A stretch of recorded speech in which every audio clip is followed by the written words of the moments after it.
Bonjour, je m'appelle Maxime de Rostelan, j'ai 35 ans et ma solution c'est une association qui s'appelle Ferme d'Avenir et qui promeut l'agroécologie et la permaculture. Moi je suis arrivé dans ce domaine par le biomimétisme, donc le fait de s'inspirer de la nature, et un des livres fondateurs du biomimétisme qui est un livre écrit par Janine Benyus et explique notamment que en 1940 avec une calorie fossile on savait produire 2,4 calories alimentaires. Et aujourd'hui, alors qu'on se pense être une société développée, eh bien, il nous faut 7 à 10 calories fossiles pour produire une seule calorie alimentaire. Et outre cette question énergétique, tous les impacts de l'agriculture chimique et industrielle sur nos sociétés, que ce soit sur la santé, sur le dérèglement climatique, sur l'emploi, sur la désertification rurale, sur la pollution des eaux, sur l'érosion de la biodiversité, toutes ces problématiques qu'on sait maintenant corrélées avec notre modèle agricole, elles pourraient être justement résolues grâce à un modèle agroécologique qui deviendrait dominant. Et c'est l'enjeu, le pari de Ferme d'Avenir, c'est justement de renverser le modèle et de rendre le bio, local, comme la norme pour demain. Alors concrètement, on a déjà un programme de recherche et développement, donc on crée des fermes qu'on étudie. On fait une partie alors beaucoup de formations, avec des formations courtes ou plus longues. On a des formations qui courent par exemple sur 6 mois. On lance là le premier programme de compagnonnage en maraîchage bio, donc des maraîchers qui vont pouvoir passer 1 an à aller 2 mois par ferme.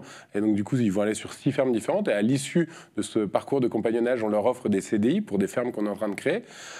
On fait également le Tour Ferme d'Avenir, ça c'est le FAT Project, donc on va partir pendant 3 mois et donc on va s'arrêter dans 30 villes en France et dans chaque ville on va pouvoir aller visiter, on proposera aux gens qui participent de visiter 4 à 10 fermes, puis il y aura pas mal d'animations. Et puis on fait du lobbying parce qu'évidemment c'est au niveau politique que le levier est le plus important et donc on a écrit un plaidoyer pour évaluer les externalités des agricultures parce qu'en fait il faut comprendre que aujourd'hui, l'agriculture chimique domine parce que la conjoncture lui est largement favorable. Et ce plaidoyer a donné naissance à une pétition, on l'a remise à tous les candidats à la présidentielle, et c'est un travail qu'on va continuer avec notamment la comptabilité mutante. Enfin, on a pas mal de projets autour du lobbying politique. L'association Ferme d'Avenir a déjà aidé plus de 57 fermes dans le déploiement de leur activité en finançant. On a remis plus de 650 000 € de chèques, ce qui a permis à beaucoup de gens de s'installer. Il y a 35 agriculteurs qui ont pu planter des arbres sur leur ferme et il y en a d'autres qui ont pu développer des projets innovants sur leur ferme. On a une première ferme qui fonctionne bien en Touraine et on est en train de créer 2 en Ile-de-France qui sont à peu près de la même taille et une grande ferme en Ile-de-France qui fera 70 hectares. On a formé l'année dernière plus de 120 personnes donc aux techniques de la permaculture ou à l'agroécologie. On a une formation qu'on a appelée payiculteur, donc c'est un nouveau métier qui est un espèce d'entrepreneur du territoire qui va permettre de mettre en place des plans alimentaires territoriaux.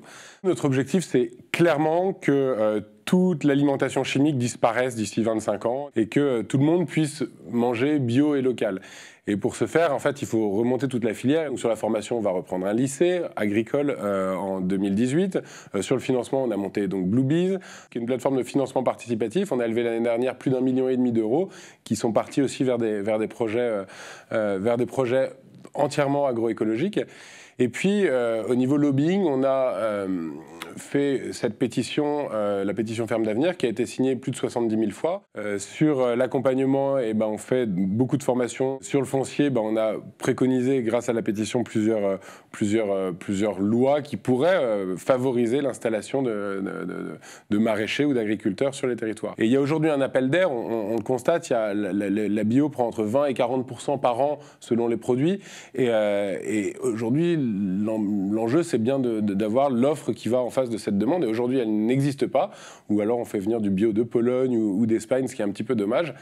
On importe 4 milliards d'euros de fruits et légumes en France, alors qu'il y a 5 millions de chômeurs. On pourrait tous les faire ici. Donc, tous ceux qui peuvent consommer bio et local, ça encourage cette filière. C'est meilleur pour votre santé, pour l'environnement et pour les générations futures.